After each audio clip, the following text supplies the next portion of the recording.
Now, let's go to Senegal, where protesters have been clashing with security forces in the capital, Dakar. It's the latest round in months of unrest triggered by President Macky Sall's refusal to rule out running for a third term in office and by a rape case involving a leading rival, Ousmane Sonko, who says the charges are aimed at ruling him out of presidential elections next February.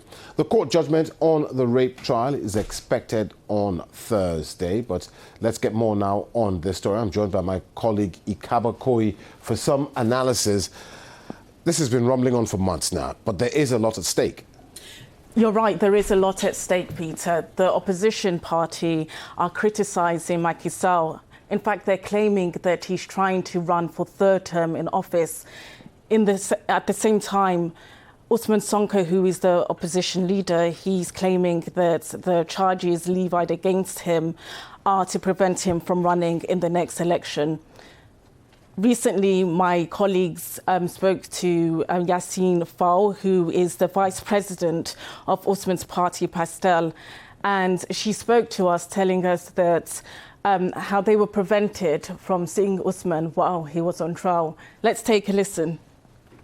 Sonko is being held in house arrest illegally. His house is entirely surrounded by gendarmerie, police, with very, big trucks and equipment, and with lots of policemen. No one can enter his street. No one can get out. His family cannot get out. His lawyer cannot visit him. We cannot, as members of the party, cannot see him, and he's not able to go out. And this is illegal because he received no court order for this to happen. And this is not the first time that Mr. Sonko is prevented from leaving his house while he has a court summon and the other party is able to move on and go in and out. So we really consider this a violation of his human rights and the violation of his citizen right and the violation of his rights as a leader of the major opposition, the major opposition leader in the country. So that's Yassine Fall, who is the vice president of the opposition Pastel party in Senegal. And, the BBC has also been speaking to the government. What's their side of the story?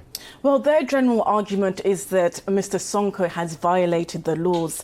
They are saying that he's called for insurrection, which is punishable by law. And they also say that the marches that they orchestrated have not been authorized by the local authorities. And that judgment, when do we expect it, the judgment in the rape case for Ousmane Sonko? Well, Peter, as we stand, we are expecting it on the 1st of June. But as we know, Mr. Sonko has failed to appear in court before. So let's see what happens. And do these elections remind us when they take place again? The elections, they are taking place next February. Ikaba Koi, thank you very much for that update on a very important story. Much appreciated. Thank you. Now, still to come.